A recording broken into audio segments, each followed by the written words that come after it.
nome é Antônio Gico, eu sou ator, diretor, poeta, professor, né? A minha formação é em pedagogia, com curso de especialização em nível de pós em arte e educação lá na ECA.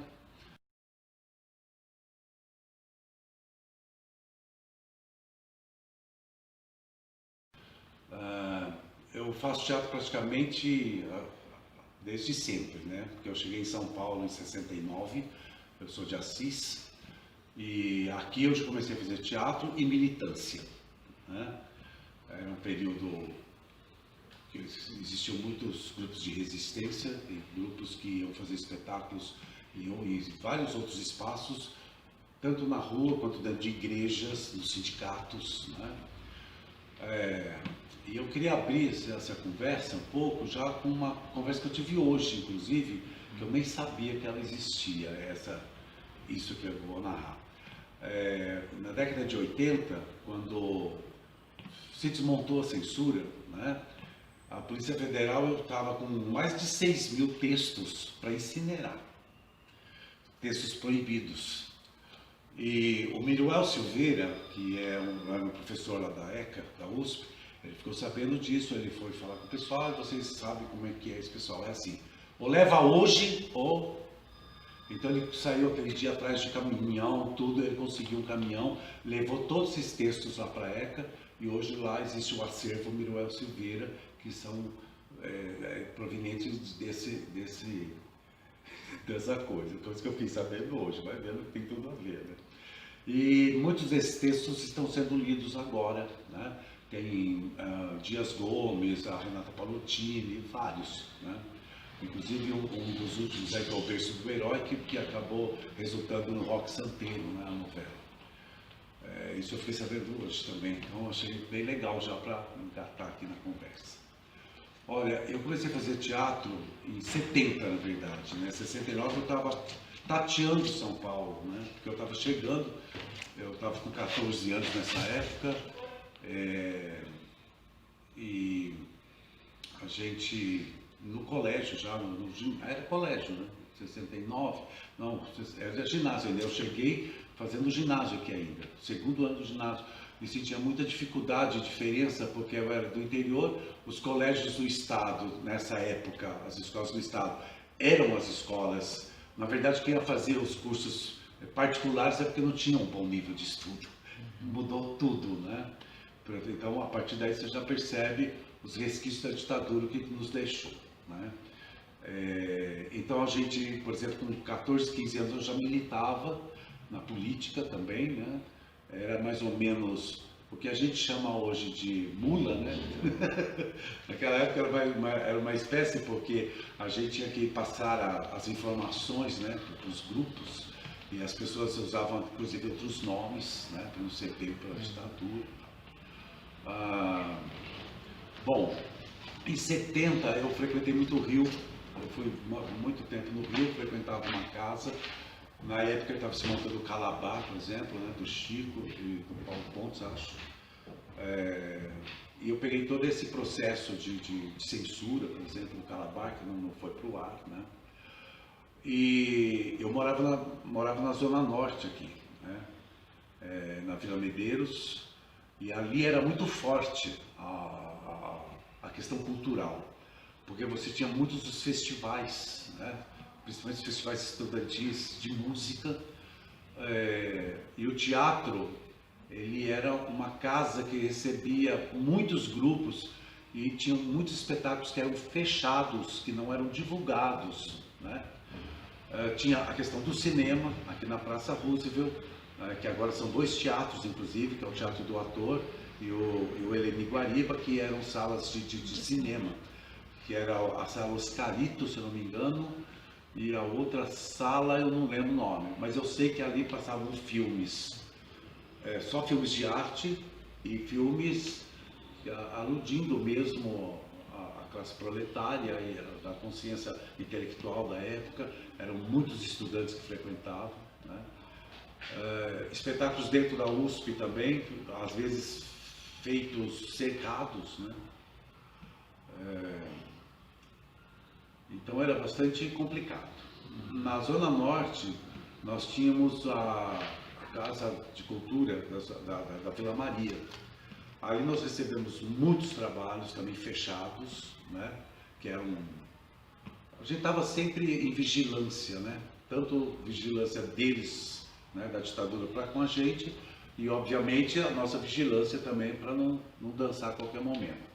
Afora as manifestações, os quebras-quebras aqui da Maria Antônia, USP, Mackenzie, e os próprios colégios lá, pelo menos na Vila Medeiros, a gente tinha essa rixa do colégio em frente a um outro colégio, e o colégio que tinha um nível de consciência mais às esquerdas do que o outro, e tinham brigas, inclusive, entre adolescentes também por isso, né? Então era um período que é bem diferente do que a gente vive hoje. Agora me parece que o pessoal está, essa juventude, né, que está saindo para a rua, fazendo esses movimentos também das escolas, né, em defesa da educação, me parece que está se ganhando um outro nível de consciência também, e eu acho isso espetacular, né? Porque a gente teve um período aí muito vazio. E o teatro pós-ditadura, o que acontece? Ele passou a... Eu acho que ele regrediu, né? Porque não tinha mais muito o que se falar, ou se tinha o que falar, mas acabou virando um teatro de comédia, né? A comédia fácil, de fácil engolir mesmo, né? Sem muitas... chamar as mensagens, que eu não gosto muito dessa palavra. Você está passando uma mensagem. Todo teatro passa uma mensagem, de alguma forma, né? Ou para lá, ou para cá, né? Então, nessa Casa de Cultura, por exemplo, juntamente a maioria do pessoal que administrava a casa tal, estudava tudo mais ou menos no mesmo colégio. Então, tinham vários grupos de teatro que foram montados e tinham grupos de música. E em 73 a gente criou o FESPROV, que era um festival de prosa e verso interpretado, que era bem diferente. Então a gente criava uma cena em cima de uma poesia. Então a gente participava desses festivais, organizava, participava. Então você tinha premiações de literatura, premiação de interpretação. E a gente chamava para o júri, por exemplo, o pessoal do União e Olho Vivo, que é o grupo do César Vieira. Tinha o Agui Camargo, na época, também que era um professor da USP. O Edson Santana, que praticamente também fez muito teatro aqui no Arena. Depois ele foi para o Teatro São Pedro. Nessa época, a gente meio que tinha voz dentro da escola. Você tinha o Grêmio, que era o Grêmio Estudantil, mas dentro do ginásio, do colégio, né? Que eu nem sei se hoje existe isso, e se existe, o que leva, né? Mas na época a gente conseguia fechar a escola. Nós íamos ver um espetáculo e falava, nós vamos levar a escola para ver este espetáculo. E a gente fechava a escola, a gente alugava os ônibus, levava 4, 5 ônibus lotados para o teatro e não tinha aula naquele dia. Que é uma coisa hoje praticamente proibida. Então você não sabe exatamente o que mudou em termos, né? Você tinha uma coisa que era oficialmente estabelecida enquanto ditadura, mas hoje você tem uma coisa oficiosa, né?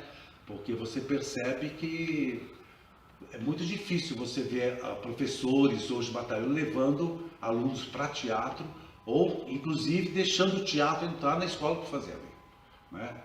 É bem complicado. E voltando à Casa do Estudante e a FESPROV, eu me lembro que em 73 nós fizemos o primeiro festival, foi dentro da escola.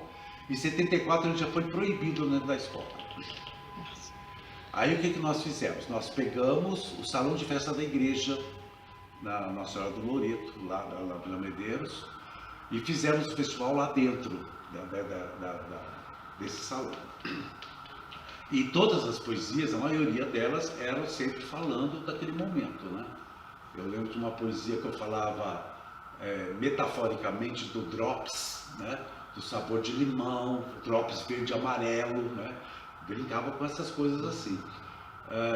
Em 74, aí já foi um festival, porque a gente voltou para a escola, mas eu me lembro nitidamente que na hora que eu estava fazendo a minha poesia, e eram duas poesias, uma que falava do Manuel Fiel Filho, que era um operário na época que foi morto pela ditadura, e uma outra que era sobre o Vladimir Herzog, que era um jornalista e que foi suicidado, né, nas prisões também. Eu estava falando desse texto e eu lembro que alguém subiu no palco e falou: o DOPS está aí. Você imagina, e eu era militante nessa época aí também, então ser preso era uma coisa muito grave, e a gente era muito jovem, né? A gente tinha o quê? 18, 19 anos, e a gente viu muitos professores desaparecerem da escola, inclusive teve alguns amigos de banco de escola mesmo, né? Sumiram mesmo, né? Era complicado. E tinha uma disciplina chamada, depois ela mudou o nome, não sei se era Estudos Programas Brasileiros. Olha, eu sei que você tinha muito agente dentro do SNI, dentro das escolas, né? Professores, inclusive, que foram para eles pilotar. E era um pessoal muito jovem, né? Então, e você tinha os grandes espetáculos também, né? Por exemplo, o espetáculo foi invadido, né? Com a Marília Pêra, que era o... Meu Deus do céu, vai subir agora. Meu Deus, qual que era o espetáculo, gente? Vocês estudam também, me falem. Não sei dizer. Esse espetáculo, aquelas a gente não sabe, não. Meu Deus do céu, sumiu total. Não, mas tudo bem. Jesus, bom, só... A gente pesquisa depois. É um pouco a idade mesmo. Qual que era a data? Desculpa. Isso foi 70, 71 no máximo. E assim, mas algumas outras coisas podiam ser viabilizadas, porque eu acho que ele fazia parte de um contexto também de época, né? Por exemplo, o Herr, né? Mas ele falava de uma juventude, né? Do paz e amor, das drogas e tal. E a gente sabe como é que foi o Vietnã. O Vietnã foi movido muito a drogas, né? Pelos próprios Estados Unidos, para aquela juventude que ia lá matar, né? Eu lembro de eu chegando em casa, por exemplo, eu era um adolescente revoltado. Na família, eu era um adolescente revoltado, que ia para os piquetes, né? Para não deixar as pessoas ir trabalhar em época de greve, né? Para não deixar pegar ônibus, tudo. E eu lembro do meu pai tentando me tirar dos piquetes. Era bem bravo. E eu de chegar em casa, por exemplo, e estar passando cenas, por exemplo, da guerra do Vietnã, ou de torturas e massacres, né, que quando passavam, e você via a família jantando, assistindo aquilo na televisão, como se aquilo fosse uma ficção. Eu falo assim, gente, mas vocês têm coragem, entendeu? De estar vendo isso e tá tudo bem, né? Tá tudo bem, tudo em paz. E não é bem assim. Aí você teve o advento, a gente perde, entre aspas, o Vandré, por exemplo, na época, né? Que também sumiu, foi torturado. Mas aí em 73, 72, 73, você ganhou em Mato Grosso, por exemplo, uma comparação meio boba, mas que ele traz uma outra inovação também, né? Uma liberdade de uma outra, é um revolucionário de uma outra forma, né? Ele seria um Vandré, na minha opinião, isso, tá, gente? Que veio trazer outras perspectivas para a vida. E aparecem nessa época, muitos cantores. Hoje eu nem sei, para falar a verdade, como é que mas assim, olha, o Ney, o Alceu Valença, o Belchior, né? Um monte de gente que começa a aparecer nesse período aí. Com coisas muito interessantes, com uma estética musical bacana, né? O teatro de arena mesmo, né? Depois de criado, ele busca essa estética bem brasileira, com temas bem políticos, né? E com uma visão mais crítica de realidade, né? E junto com tudo isso entra a educação também, né? Porque aí o Brasil assina um acordo com os Estados Unidos, que é o MEC-Usaid, que aí você passa a ter uma escola tecnicista, que você vai tentar arrumar emprego para as pessoas, e você tem um grande milagre econômico, né? Que a gente emprestava dinheiros e dinheiros e dinheiros, as pessoas já estavam tudo bem, só que a gente está pagando isso até hoje, né? Tá?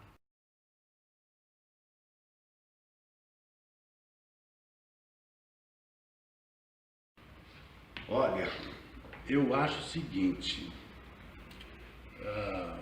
Eu tenho não é ex-amiga, é minha amiga, que ela agora está no céu, sabe? Que é a Elke Maravilha. Ah, sim. E ela era assim, de uma cultura, porque ela viajou o mundo inteiro, era uma pessoa fantástica e bastante visionária. Ela fala que de 2012 para cá, o começo do fim começou, né? É o começo do fim. Nós estamos vendo para onde está caminhando o mundo, certo? Às vezes a gente fala que não está preparado para algumas coisas, por exemplo, a gente não está preparado para ter ciclovia. Isso humaniza, faz um monte de coisa e a gente tem que ver quem é que propõe esse tipo de governo, qual é o tipo de governo que propõe essa humanização dentro de uma cidade como São Paulo e que os outros governos vêm e terminam com isso. Você tem essa contradição dentro da política, certo? Agora, teve uma época que a gente falava, vamos embora para o sertão, eu aqui não me dou bem, eu viola meu bem, eu viola. O sertão quer vir sul-sudeste, aí chega aquela fase, todo mundo quer para a América do Norte, agora todo mundo quer ir para a Europa, mas hoje eu penso que assim, que é inclusive uma peça de teatro, se ficar o bicho pega, se correr o bicho come, entendeu? Porque eu acho que assim, nós temos a nossa peculiaridade, a nossa cultura, a nossa política, a nossa economia, mas eu acho que o mundo está muito estragado, de uma maneira geral, né?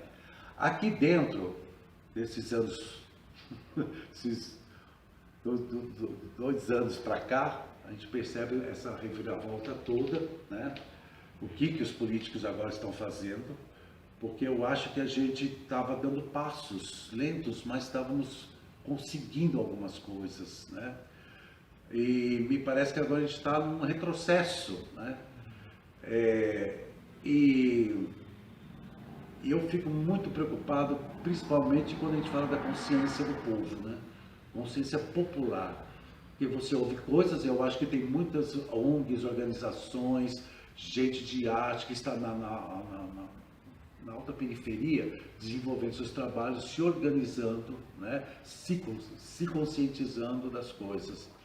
E, por outro lado, a gente ouve comentários, inclusive de alguns artistas que trabalham na periferia, de que às vezes estão mais preocupados como é que vai ser o último capítulo da novela. Entendeu? Então, a gente também, para falar a verdade, eu não sei muito bem. Eu sei que se continuar assim, é possível. O que você me perguntou, sim, é possível. E isso se já não estiver acontecendo. Porque sumir gente, de alguma forma, nesse país, todo dia tem morte, gente. E precisa ver quem é que morre. Mais, né? Vão falar assim, mas também quem é que mata mais, né? Sabe? Mas por quê, né? Essa é a questão. Por quê? Se você tem um país com tamanha desigualdade social, você não tem como conter. Isso vai cada vez gerando mais e mais. Eu estava me perguntando esses dias, eu estava com o meu amigo, logo que o Temer entrou, e entrou o prefeito também, a gente toda vez, todo domingo a gente vai comer pastel na feira. É uma questão de observar. As pessoas, parece que elas não observam, sabe, como as coisas acontecem. Na feira, você está comendo pastel, o que tinha de gente pedindo pastel? Pedinte, né? Mendigo, gente de rua, morador de rua, que nem sempre é mendigo, não. Eu conheço morador de rua que tem registro em carteira, é que ele não tem condições de pagar aluguel, sabe? Então, assim, é considerado, tudo vagabundo. Não é bem assim, sabe? Então, a gente tem que estar muito atento com isso. Então, a gente observa isso, por exemplo, tinha muita gente pedindo, por exemplo, de repente, sumiram essas pessoas. Ela falou assim, gente, mas ninguém veio pedir um pastel, cadê as pessoas? Então, alguma coisa está acontecendo. E parece que eles estão recolhendo. Tinha até a proposta de cercar um espaço para essas pessoas com esse material, sabe esse material que eles põem no prédio, esses panos verdes, assim, ó? Sim. Eles estavam querendo fazer esse negócio e botar todas essas pessoas ali dentro. Nossa, né? Meu Deus. Você vê o número de acostamentos, eu não sei exatamente a rua que eu passei, a avenida que eu passei, eu estava vindo da zona leste, E você vê no muro, assim, na calçada, todas aquelas casinhas, assim, as favelas, uma favela na calçada, assim, sabe? Então, quanto mais o governo representa uma classe social e vai trabalhar por essa classe social, a outra classe cada vez vai se desfazendo mais, obviamente, né?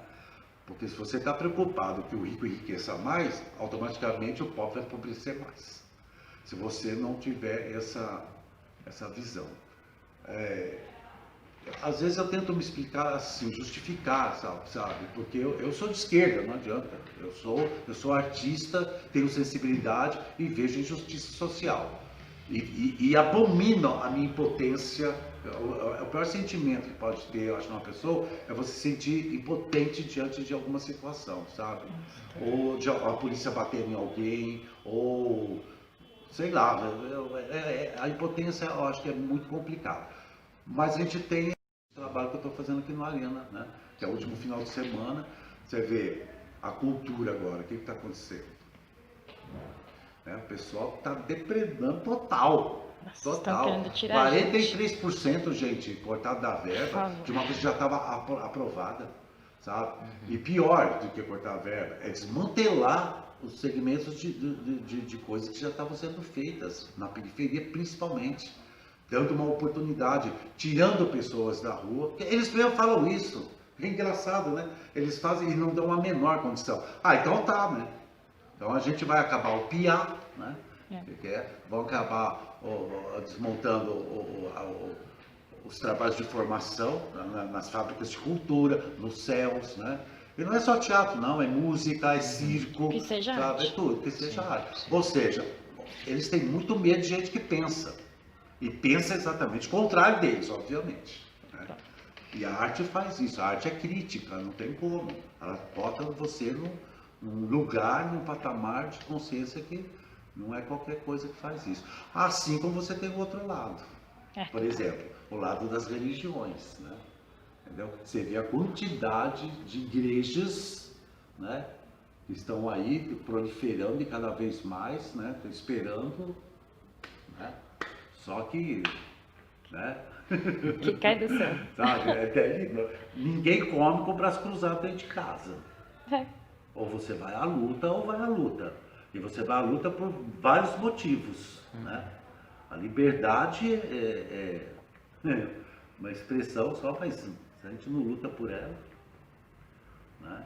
Então eu acredito assim, daqui para frente, eu não sei o que vai acontecer em 2018, né? Nós vamos ter as eleições, porque até lá eu acho que a gente está fazendo a nossa parte. Amanhã tem uma manifestação, eu acho que vai ser grandiosíssima essa manifestação, espero, né? Para ver o que a gente move, né? Porque não pode deixar como está, sabe? Porque você vê o que estão fazendo, privatizando, né? A previdência social, a questão da previdência, a questão da saúde, a educação, já, né? De novo, estão mexendo na educação, ou seja, botando grades principalmente para formar técnico para o mercado de trabalho. Não pensar, né? Então, sociologia, filosofia, história, para quê? Né? Nós vai, nós fica, né? Vai pegar as minas lá, né? Real, e tá tudo bem. O importante é saber que 1 mais 1 é igual a 2. Isso, se você sabe isso, você tá formado. Entendeu? O resto pode falar assim mesmo, sabe? É nós aí, mano, e pronto. Né? Em tudo você vê uma degradação, na música uma degradação, né? E aí nós temos os teatros de grupo, né? Que eu acho que pelo processo histórico vem dessa corrente do teatro pensante, né? Que o Teatro de Arena propôs o teatro oficina com o Zé Celso e o Renato Borg, que estão retomando algumas coisas agora também aí. Então eu acho que mas é possível. Tudo é possível, claro, né? sim. Do jeito que está indo, é possível, sim, de repente começa a sumir politicamente falando, porque está sumindo gente todo dia.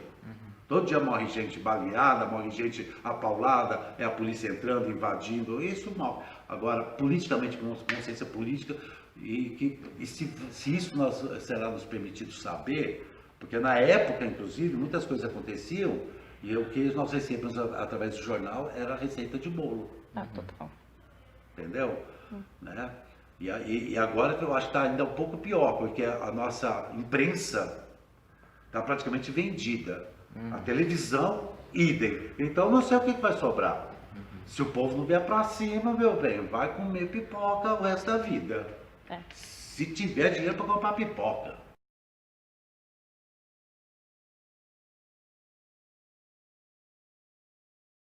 Ai, ai, ai. Olha, eu não sei se. Eu fui sempre. Meu teatro sempre foi independente. Quando eu falo independente, é independente. Assim, eu produzo o que eu quero. Eu monto o texto que eu quero. Então, eu monto do jeito que eu quero. Tá? Montei textos meus, montei textos. Eu sou muito. Gosto muito da nossa literatura e de montar coisas nossas. Já montei também outros espetáculos. Já montei Tennessee Williams, já montei Streetberg, sabe? E tal, tipo. Mas. Eu não sei se naquela época nós tínhamos tanto apoio financeiro. A gente fala assim, até esses trabalhos, os coletivos de trabalho de grupo, eu acho que vem muito dessa história do teatro político, né, e de resistência. Só que assim, os próprios grupos se reuniram para se manter e para se fazer teatro. Então, por exemplo, chegamos à lei do fomento para a cidade de São Paulo, que os grupos escreveram praticamente esta lei, né, alguns grupos. E que foi aprovada tal, mas que já querem desmantelar. Já. Né? Eu acho que essas pessoas, esses grupos, sempre existiram como grupos de trabalhos de produção cooperada. Por exemplo, eu não tenho dinheiro. Como é que eu quero fazer esse meu trabalho? Eu vou chamar um diretor que vai topar, fazer. Nossa, esse projeto é legal, vamos aí. E existem as produções como sempre existiram também. As produções financiadas, né, por empresas particulares, né, empresas privadas. Aprovadas, né, por eles, né? Mas porém com, sei lá, né, para quem? Entendeu? Quem é que vai financiar um trabalho como esse que você viu no domingo? Quem é que vai patrocinar um negócio desse? Né? Um teatro onde você mostra uma realidade, sabe, que está comendo e correndo o tempo inteiro, sabe? E que pior também, não tem ninguém famoso para vender o produto para aquela empresa, porque é nisso que eles estão preocupados, né? Então eu acho que sempre teve isso. Agora tem uma diferença muito grande também, que é a quantidade em relação à demanda de público. Né? Você tinha pouco teatro, mas estavam sempre, as pessoas queriam ver muito teatro, sabe? Hoje é um absurdo, é um absurdo. Você pega essa região aqui mesmo, Roosevelt, né? As pessoas se falam, por exemplo, tem 12 pessoas, 15 pessoas, 20, tá? Às vezes tem um espetáculo que acontece e vai embora, entendeu? Tá? Até muitas vezes alguns espetáculos com gente famosa, né? Vou falar da Globo, mas que seja. Às vezes tá bem vazio também, sabe? E muita gente às vezes vai ver e sai e fala assim, mas não gostei, mas ele vai lá para ver o artista. Então eu não vou pagar meu dinheiro às vezes para ir ver um espetáculo que eu já sei que como referência que não é legal, para ir ver o artista, eu vejo ele lá na televisão e pronto. Aliás, eu nem vejo mais, infelizmente, porque eu assistia muita novela para ver meus amigos trabalhando. Agora nem isso também, sabe? Porque eu vou por causa da minha mãe. Aí ela vê todas as novelas. Aí ela fala assim, ai filho, tá vendo? Aí eu falo, mãe, não me fala, porque eu não acompanho, eu não estou sabendo nada. Ela começa a me falar, esse daqui é filho daquela ali, que é mãe daquela outra. Eu falo, mãe, mas é igualzinha a novela anterior. Total. Entendeu? Mas acontece, né? E eu acho que é um entretenimento.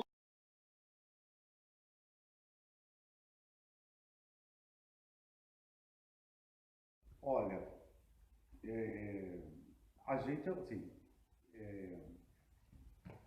esse pessoal da década de 70 aí, final de 60, 70, que tinha 14, 15, 16 anos, 17, 18, Algumas pessoas ainda se encontravam, outras, né? Mas a maioria assim dispersa. Outros vão fazer teatro, vão para outras áreas, né? Casam, têm filhos. Aí quando foi, eu não lembro exatamente a data, não. Marcou-se um encontro dessas pessoas.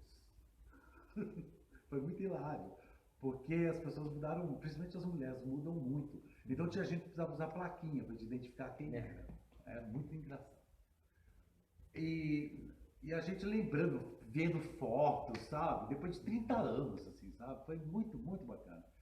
Mas aí o Edson Santana, sabe, ele é possivelmente um dos mais velhos da gente. Muita gente começou teatro com ele, né? Porque ele já fazia teatro quando eu cheguei em São Paulo. Ele estava aqui, começou praticamente aqui também.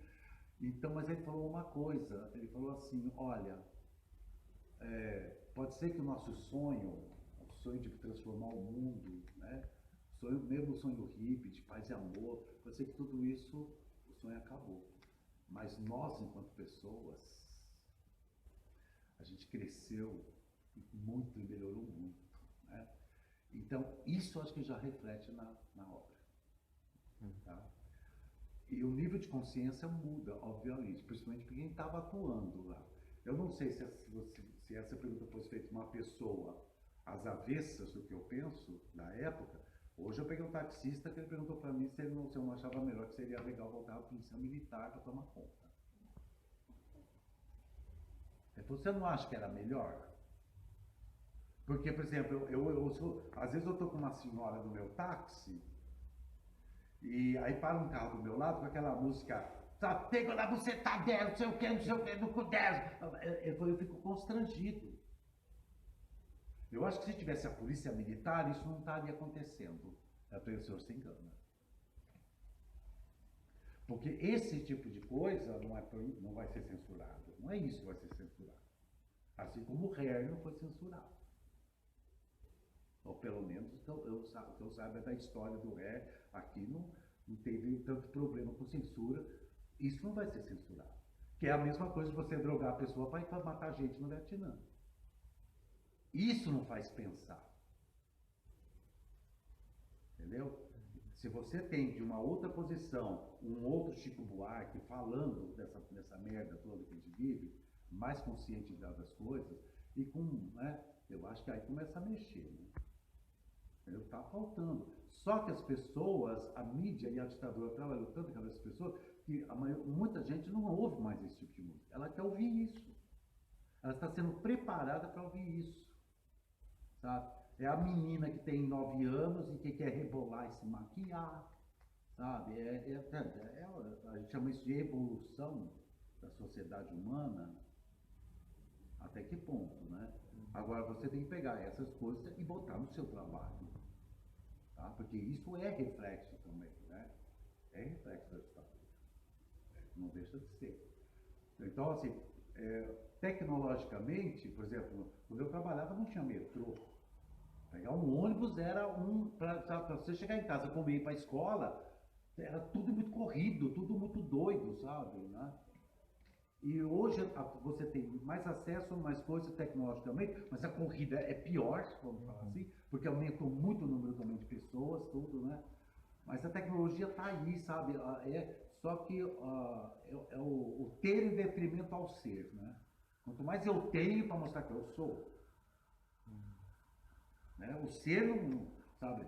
Porque tanto que as pessoas assim, mas quem é você? Ah, eu tenho carro. Eu moro, minha casa é própria.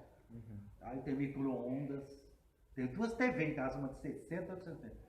Não, estou perguntando quem é você, não é o que você tem. Mas a pessoa se mede pelo que ela tem. Sabe? Ah, começar a namorar, a menina começa a namorar assim. Ah, você tem carro? Não, então. Você trabalha? Quando a pergunta trabalha, já quer saber quanto está ganhando. Né? Então, é isso que eu acho que tem que ser mostrado mesmo. Né? E tem várias companhias dos coletivos de teatro que fazem espetáculos excelentes falando sobre isso, né? Sabe, de alguma forma. Né? Tem a QI, que é um trabalho de teatro documentário, que eu acho fantástico o trabalho deles. Né? Hoje eu dei entrevista com uma das atrizes lá do Solidão também, do Folias da Arte. A minha partner, o meu grupo, que é o Trilhas da Arte, ela está fazendo um trabalho solo, que é Janelas para uma Mulher, que ela pegou o espetáculo que a gente fazia em 4 pessoas, que era a direção da Letícia Olivares, e enxugou e está fazendo um solo. Que dirigiu agora não é Flordelli Espantalho, Cora Coralina.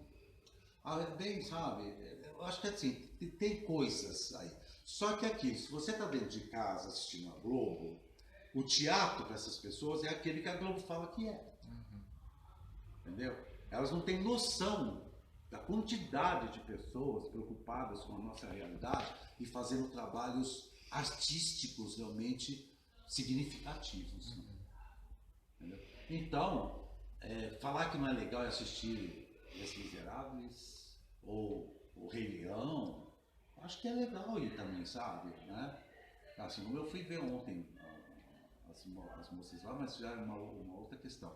O problema é assim, quem produz, que tipo de produção, sabe? Se investe aonde? O Circo do Soleil é bom? É ótimo, não é? Mas eles vêm para cá, eles conseguem patrocínio de Bradesco, de não sei o que, isso aqui. Eu com o meu trabalhinho aqui, ou outros trabalhos, não vão conseguir. Não vão. A não ser que você esteja falando uma língua que eles querem ouvir. O Porto Seguro vai patrocinar, mas você vai falar alguma coisa que vai ajudar, a não ser que você não... Né? E fora os valores de teatro, gente. E se eu não tenho dinheiro nem para montar um espetáculo, como é que eu tenho dinheiro para bancar uma sala de espetáculo? Sabe? É caro. É caro. Tem sala de espetáculo que está mais de 15 mil reais para você fazer uma apresentação. Agora, tudo bem, você pega uma sala que você paga R$1.000 por uma apresentação. Aqui eu pago 10%, graças a Deus, porque tem vínculo com o Ministério da Cultura. Eu não posso falar que ele não me deu nada, pra você ver. Mas eu tiro 10%. Com esses 10%, no Teatro de Arena de São Paulo, eu não consigo pagar nem 1/3 da minha produção, que é nada perto das produções temporárias. Entendeu? Então, mas assim, agora, os níveis de trabalho e o reflexo que está tendo aqui, esse é um reflexo. Esse é um reflexo, né, da ditadura. O que você fez depois dela? A cabeça das pessoas. Agora eu acho que está começando a dar uma reviravolta nesse sentido. Mas será que é preciso um governo, sempre ter um governo para ferrar para as pessoas acordar? Entendeu? Então, até a década de 80, por exemplo, as pessoas parecem que só gostam de trabalhar em cima de chicote. Você marca a hora, as pessoas não chegam na hora. Sabe? Você tem que ficar reclamando. Meu, isso é trabalho. Não é festa. Na festa não chega atrasado. A festa, agora para trabalhar, hoje eu não vou porque eu tô com uma dor aqui no joelho, sabe? Mas, meu, é difícil. Você trabalhar em cima de chicote, e a ditadura fez isso também, sabe? Eu acho que fez muito isso, né? E você vê, agora, os militantes que hoje estão na política, né? Difícil, né? Porque você tem 30 partidos. Já tem 30 partidos, cada um deles partido. Certo? Né? Então a pessoa está num, sabe? O que dá mais eu vou. É difícil você ter uma integridade, sabe? É difícil a pessoa, você fazer, esse político tem uma integridade, sabe? Entendeu? Aí ele entra aí faz associação, que você fala, gente, ele está fazendo associação com essa pessoa que lá atrás foi... então é uma coisa tão, sabe? Um saco de merda louco, sabe? E afora tudo isso, você tem os outros problemas todos sociais, né? Preconceito, tal. Nós estamos num momento de intolerância tão grande, gente. Eu acho que o pior de tudo é isso. E as pessoas culpam lá fora. É o sistema. O sistema. Por quê? Você não faz parte do sistema, filho? Sabe? É como se eu estivesse no Olimpo e tudo estivesse acontecendo ao meu redor, mas assim, olha lá aquele lá, ó, tá vendo? Olha aquela lá, ó. Porque o sistema que era o sistema. Então mexe aí, né? Vamos mexer aí para ajudar a melhorar esse sistema. Ficar fala acusando não adianta, né?